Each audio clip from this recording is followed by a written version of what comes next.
नमस्कार. मी भाऊ तोरसेकर. तुम्ही बघत आहात प्रतिपक्ष. मित्रांनो, एक विषय सहज डोक्यात आला. याला काही राजकीय आधार नाहीये, कुठचीही बातमी नाहीये, पण एक विषय डोक्यात आला. राजकारण असं म्हणतात, इट्स आर्ट ऑफ पॉसिबिलिटी. म्हणजे राजकारणातले नेते शक्यतांचा अंदाज बांधून जी जुळवाजुळवी करतात, त्या कलेला राजकारण म्हणतात. हे जर वस्तुस्थिती असेल तर काय काय घडू शकतं आणि त्याचे फायदे तोटे काय आहेत याचा विचार करायला हरकत नाही. आणि म्हणून मी सध्या उबाठा शिवसेनेचे पक्षप्रमुख उद्धव ठाकरे सहकुटुंब सहपरिवार दिल्लीला गेले, इंडी आघाडीच्या बैठकीला गेले आणि बरंच काय काय झालं. त्याच्या ज्या चर्चा चालू आहेत त्यामध्ये एक गोष्ट वारंवार येते की आपला चुलत भाऊ राज ठाकरे आणि त्याचा जो कट्टर मराठीवादी पक्ष आहे, महाराष्ट्र नवनिर्माण सेना, याला जर उद्धव ठाकरे बरोबर घेणार असतील तर मग काँग्रेस पक्षाला उद्धव ठाकरे यांच्याबरोबर जाणं कितपत शक्य आहे याची चर्चा सगळीकडे सार्वत्रिक झालेली आहे. आणि म्हणून मग असा प्रश्न विचारला जातो की तसं असेल तर मग काँग्रेसची साथ उद्धव ठाकरे सोडणार का? पण एक उलटा प्रश्न पण विचारायला पाहिजे की काही बाबतीत उद्धव ठाकरे आणि राज ठाकरे यांचं संगनमत होत असेल, सहमत होत असेल किंवा मराठी हा विषय, मराठी अस्मिता हा विषय यासाठी दोन भाऊ एकत्र आल्यामुळे काँग्रेसला पोटात दुखत असेल, तर मग काही बाबतीत राज ठाकरे आणि काँग्रेस यांची सुद्धा मिलीभगत झालेली होती. 2019च्या लोकसभा निवडणुकी आठवा तुम्ही. त्यावेळेला राज ठाकरे हे अचानक नरेंद्र मोदी यांच्या विरोधातले कट्टर ज्वलंत टीकाकार म्हणून त्यांच्या 10 सभा झाल्या होत्या. एकही लोकसभा निवडणूक कुठच्याही मतदारसंघात त्यांच्या पक्षाने लढवली नव्हती. पण तरीही राज ठाकरे यांनी 10 भव्य दिव्य अशा सभा घेतल्या होत्या. आणि हे लपून राहिलेलं नाही की राज ठाकरे यांच्यासाठी लोकसभा निवडणुकीची सगळी तयारी, खर्च जे काय असेल ते काँग्रेस पक्षाकडून आणि त्यांचा मित्र असलेल्या राष्ट्रवादी काँग्रेस पक्षाकडून झाली होती. आणि दुसऱ्या टोकाला जाऊन त्यांनी मोदींवर टीका केली होती. अगदी मला आता भाजपत आलेले जे अशोक चव्हाण आहेत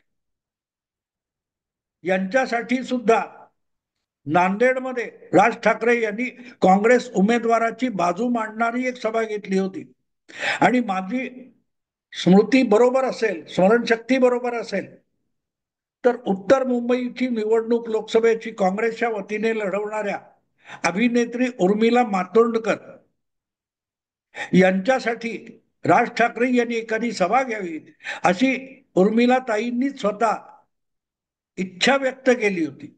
म्हणजे लपून राहिलेलं नव्हतं. भले कुठचा झेंडा घेऊन राज ठाकरेंनी कुठच्याही पक्षाचा झेंडा घेऊन जरी त्या सभा घेतलेल्या नसल्या तरी त्या भाजप आणि एनडीएच्या विरोधातल्या, मोदी विरोधातल्या आणि राहुल गांधींना एकदा तरी संधी का देऊ नये असा प्रश्न विचारण्यापर्यंत ते गेलेले होते. ही गोष्ट मी मुद्दाम आत्ता सांगतोय तुम्हाला, कारण आज राज ठाकरे आणि उद्धव ठाकरे एकत्र येणार असतील तर काँग्रेसचे काय काय ऑब्जेक्शन असू शकतात त्यावर चर्चा होते. मग तेव्हा कुठल्या तोंडाने राज ठाकरेंना मोदींच्या विरोधात उभं करून त्याचा मतदानाच्या रूपाने फायदा उठवण्याचा काँग्रेसने प्रयत्न केला होता की राज ठाकरे म्हणजे कोणी ऐरा गैरा, कोणी पाहिजे तेव्हा टपली मारावी, इतका तर हा मराठी नेता फालतू आहे असं नाही. माझ्यावर आरोप होतो की मला राज ठाकरे विषयी एक सॉफ्ट कॉर्नर आहे आहे मी कधीही लपवलेलं नाही. कारण त्याची क्षमता मला दिसते, तो त्या क्षमतेने काम करत नसेल आणि राजकारणाच्या घटना त्या दिशेने होत नसतील म्हणून राज ठाकरे हा नाकारताय असं मी बिलकुल म्हणणार नाही. शिवसेनेसारखा भक्कम पक्ष आपल्या हाती आलेला असताना आपल्या हव्यासापायी आणि आपल्या नाकर्तेपणामुळे तो उद्ध्वस्त करणारे उद्धव ठाकरे आणि आपला स्वतःचा असा शून्यातून एक पक्ष निर्माण करणारे राज ठाकरे, यामध्ये मला राज ठाकरे विषयी सॉफ्ट कॉर्नर आहे. मी ते लपवत नाही, नाकारणार सुद्धा नाही. आणि म्हणून मला आज हा प्रश्न विचारायचा आहे की राज ठाकरेंना उद्धव ठाकरेंनी बरोबर घ्यायचं का, यासाठी काँग्रेसची मंजुरी असली पाहिजे. मग तेव्हा उर्मिला ठाकूर, उर्मिला मातोंडकर यांना राहुल गांधी, सोनिया गांधींनी हिरवा कंदील दाखवला होता का, जा जा राज ठाकरेकडे जा किंवा राज ठाकरेला बोलवा. तेव्हा ह्या ज्या गोष्टी असतात इतक्या फडतूस रीतीने या गोष्टी विश्लेषण करण्यासारख्या नसतात आणि तेवढ्यानी काय होत नाही. आजही दोन बंधू एकत्र येऊन एकत्रित निवडणुका लढतील याविषयी माझ्या मनात शंका आहेत. अगदी ती युती जाहीर होऊन त्यांचे उमेदवार ठरून ते एकमेकाच्या प्रचाराला बाहेर पडेपर्यंत या शंकांचं निरसन बिलकुल होणार नाही. पण दुसरीकडे राज ठाकरे यांच्यासमोर तरी ऑप्शन्स काय काय आहेत याचा विचार करणार की नाही कोणी. तुम्ही जेव्हा राजकारणाचं विश्लेषण करता आणि त्या त्या पक्ष आणि नेत्याविषयी जे काही तुमची भाकितं करता, तेव्हा त्या नेत्यासमोर परिस्थिती काय आहे, आव्हानं कुठची आहेत आणि त्याच्यासाठी ऑप्शन काय काय आहेत आणि त्याच्या जमेच्या बाजू काय काय आहेत, या सगळ्या गोष्टी विचारात घ्यायला लागतात. आणि जेव्हा ह्या गोष्टी आपण विचारात घ्यायला लागतो तेव्हा अत्यंत चमत्कारिक अशा आघाड्या, हातमिळवणी, संगनमत, मिलीभगत होऊ शकते. गेली लोकसभा निवडणूक किंवा त्यानंतरची विधानसभा निवडणूक याच्या पूर्वीपर्यंत वंचित बहुजन आघाडीचे प्रकाश आंबेडकर उद्धव ठाकरेंना भेटत होते. राहुल गांधींची पदयात्रा संपली त्या शिवाजी पार्कच्या भव्य मेळाव्यामध्ये मंचावर आलेले होते. पुढल्या काळात अगदी यशवंतराव प्रतिष्ठान सभागृहात जाऊन किंवा तिथल्या कार्यालयात जाऊन ते प्रकाश आंबेडकर हे शरद पवारांना सुद्धा भेटले होते. महाविकास आघाडीमध्ये प्रकाश आंबेडकर आले तर काय काय फरक पडू शकतो, किती जागा चांगल्या येऊ शकतात, कुठल्या जागी त्याचा लाभ होऊ शकतो, याचीही चर्चा होत होती. पण प्रकाश आंबेडकरांना शेवटपर्यंत त्या महाविकास आघाडीत चंचू प्रवेश सुद्धा करता आला नाही. हा, त्यांना खेळवणे इथपर्यंत वाटचाल झाली होती की या तुम्ही तुमचा प्रस्ताव पाठवा, मग आम्ही आमचा प्रस्ताव पाठवतो, असा खो खोचा खेळ चालत राहिला. पण शेवटपर्यंत प्रकाश आंबेडकर यांना सार्वजनिकरित्या महाविकास आघाडीच्या तीनही पक्षांनी जवळ घेतलं नाही. वास्तविक शिवसेना आणि राष्ट्रवादी हे दोन पक्ष फुटलेले होते, तुटलेले होते, विकलांग झालेले होते. म्हणजे तीन पक्षांच्या आघाडीमध्ये दोन पक्ष अत्यंत विकलांग असताना सुद्धा प्रकाश आंबेडकरांना सोबत घेण्याचं औदार्य महाविकास आघाडीच्या नेत्यांना दाखवता आलं नाही. आणि लोकसभेमध्ये त्यांना अनपेक्षित यश मिळाल्यानंतर प्रकाश आंबेडकरांना काडी मात्र किंमत द्यायची नाही, ही जणू काय तीन पक्षांनी घेतलेली भूमिका होती. आणि मग या पार्श्वभूमीवर आज तुम्ही राज ठाकरेंकडे बघता तेव्हा राज ठाकरेंची क्षमता काय, त्यांची गरज काय, त्यांच्याकडचे ऑप्शन्स काय, या विचारात न घेता राहुल गांधी यांना काय मान्य असेल, काँग्रेसला काय मान्य असेल, या आधारावर उद्धव ठाकरे यांचे निर्णय ठरू शकत नाहीत. दोन बंधू एकत्र येण्याचा निर्णय हा काँग्रेस दिल्लीत बसून घेऊ शकत नाही, राहुल गांधी घेऊ शकत नाही. पण या पार्श्वभूमीवर आणखीन एक जुना संदर्भ सांगितला पाहिजे. 2019च्या निवडणुकीनंतर लोकसभेच्या जेव्हा ईव्हीएम जर प्रश्न निर्माण झाला तेव्हा ईव्हीएम विरोधातल्या महाराष्ट्रातल्या लढ्याचं नेतृत्व राज ठाकरे करत होते. त्यासाठी त्यांनी निवडणूक आयोगात जाऊन आयुक्तांची भेट घेऊन त्यांच्याकडे आपले आक्षेप नोंदवले होते. आणि त्यासाठी दिल्लीला गेलेले राज ठाकरे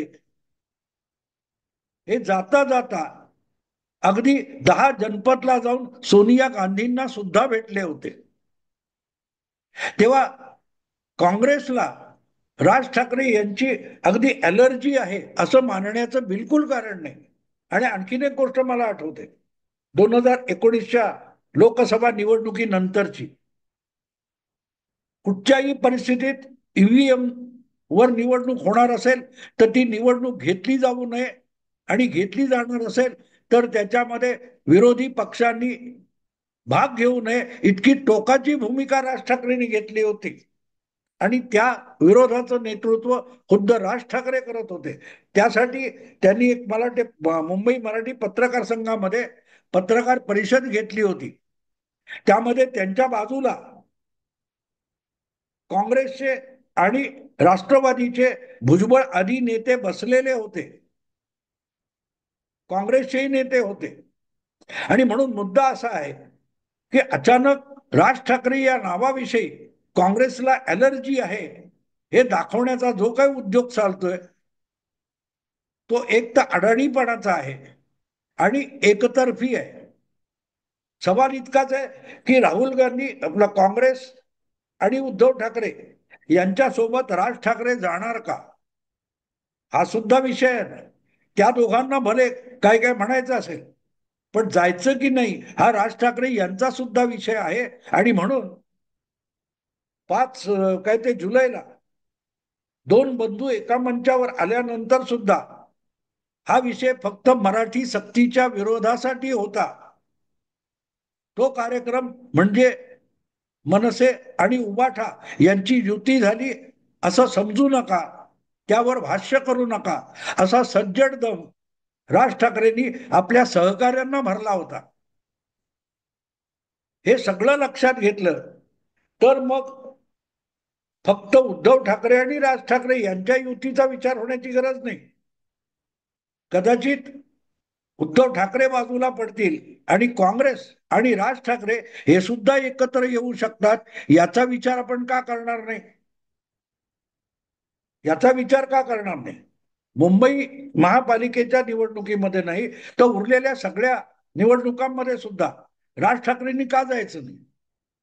जर उद्धव ठाकरे मुख्यमंत्री पदासाठी 25 वर्षाची युती मोडू शकतात, आपल्या आजवरच्या हिंदुत्वाला काळीमा फासून सेक्युलर होऊ शकतात, तर राज ठाकरे यांना आपलं राजकीय अस्तित्व आणि महत्व टिकवण्यासाठी आपल्या आजवरच्या भूमिका गुंडाळून ठेवायला काय हरकत आहे? कारण विषय राजकारणामध्ये टिकून राहण्याचा असतो, अस्तित्वाचा असतो. तुम्ही टिकलात तर तुम्ही लढणार आहात, आणि लढलात आणि लढू शकणार असाल तरच जिंकणार आहात. आणि त्यामुळे एक गोष्ट साफ लक्षात ठेवायची असते, राजकारणामध्ये तत्वज्ञान वगैरे जे काय असतं, विचारधारा वगैरे असते, ही सामान्य जनांसाठीचा एक भूलभुलैया असतो. म्हणून प्रत्येकाची लोकशाहीची व्याख्या वेगळी असते, प्रत्येकाची संविधानाची व्याख्या वेगळी असते. प्रत्यक्षात लोकांच्या माथी जे मारलं जातं विचारधारा म्हणून, तसा प्रत्येक जण वागतो असं बिलकुल नाहीये. आपल्या सोयीनुसार प्रत्येक जण राजकारण करत असतो. म्हणूनच उद्धव ठाकरे अगदी मुस्लिमांच्या मतांसाठी अगतिक होऊन सुद्धा आपण हिंदुत्व सोडलेलं नाही असं बिनदिक्कतपणे सांगू शकतात. मग राज ठाकरे यांनी बाकी सगळे उद्योग करायचे, पण त्यांनी मराठीचा बाणा पाळला पाहिजे, त्यांनी आजवरच्या शब्दाला चिकटून राहिलं पाहिजे, हा आग्रह कशाला? बाकीचा प्रत्येक पक्ष आणि प्रत्येक नेता आपले राजकीय मतलब साध्य करण्यासाठी त्याच्या पूर्वीच्या भूमिका आणि विचारधारा या गुंडाळून निर्णय घेणार असेल आणि ती राजकीय तडजोड आहे असं म्हणणार असेल, तर ती मुभा, ती सवलत राज ठाकरेंना का नसावी? लक्षात ठेवा, 2009 पासूनच्या निवडणुकीमध्ये हळूहळू करत राज ठाकरे यांना मिळालेली मतांची टक्केवारी घटत गेलेली आहे. त्यांच्या अनेक सहकारी त्यांना सोडून गेले, पण राज ठाकरे नावाचं आकर्षण आज सुद्धा कायम आहे. झाडावरची पालवी कमी झाली आहे, पण झाड मेलंय असं म्हणता येत नाही. आणि मग अशा वेळेला कुठूनही काहीही करून आपलं राजकीय अस्तित्व टिकवण्यासाठी ज्या काही तडजोडी करायला लागतील त्या करायच्या, पण आपण आपल्या पायावर आपला पक्ष म्हणून उभं राहायचं हा हट्ट जर राहुल गांधी राज ठाकरेंनी करायचा ठरवला तर अगदी काँग्रेस आणि राज ठाकरे यांची सुद्धा युती होऊ शकेल, ही शक्यता कोणीही नाकारू शकत नाही. कोणीही नाकारू शकत नाही. आणि त्याचं कारण सांगतो. त्याचं कारण असं, अनेकदा तुमच्याकडे ऑप्शन्स नसतील तर जे उपलब्ध आहे ते घ्यावं लागतं. आपला शेजारी देश पाकिस्तान बघा, इतक्या वर्षाच्या धर्मांध पोरकट राजकारणातून आज पाकिस्तानची अवस्था अशी आहे की त्यांच्यासमोर ऑप्शन्स कमी आहेत किंवा ऑप्शन्स नाही आहेत. जे कोणी भीक म्हणून घालेल त्याला सुद्धा तेरा भला हो म्हणून ती भीक घ्यावी लागते. अगदी भीक म्हटलं तरीही घ्यावं लागतंय, कारण ती त्याची गरज आहे टिकून राहण्याची. मग गेल्या विधानसभा निवडणुकीनंतर 1 का 1.25% इतकी घसरगुंडी जी झालेली आहे मनसेची, त्यातून सावरून परत उभं राहायचं, अगदी 2-4% आपली मतं न्यायची असतील तर जो कोणी मित्र पक्ष असेल आणि ज्या मित्र पक्षाच्या मदतीने 10-15 नगरसेवक, 20-25 नगरसेवक आणि 4-5% पर्यंत मतं, अगदी 3-4% मतं मनसेला मिळवणं शक्य असेल, अशा कुठल्याही पक्षाबरोबर विचारधारा वगैरे गुंडाळून महाराष्ट्र नवनिर्माण सेनेने तडजोड केली, जागा वाटप केली, तर मला ते चूक वाटत नाही. कारण तत्वज्ञान वगैरे ह्या गोष्टी आहेत ना, या मीडियामध्ये चर्चेसाठी चांगल्या असतात. बाळासाहेबांबरोबर कधीही हात मिळवणार नाही बोलणारे शरद पवार बाळासाहेबांच्या मुलाबरोबर जाऊन शिवसेनेबरोबर जाणं कसं बरोबर आहे याला तात्विक मुलानामा चढवत होते ना.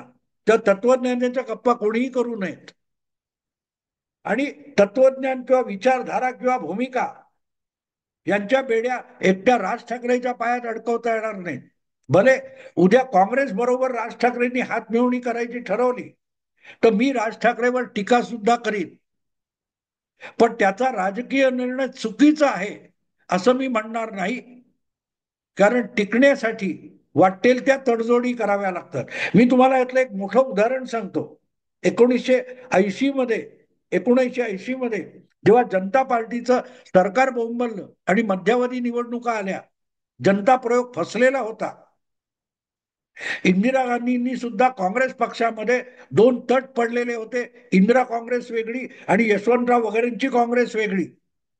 अशा वेळेला देशव्यापी नवा नवा पक्ष म्हणून काँग्रेस या नावाने इंदिरा गांधी निवडणूक लढवत होत्या आणि त्यांना लोकसभेमध्ये बहुमत मिळवायचं होतं.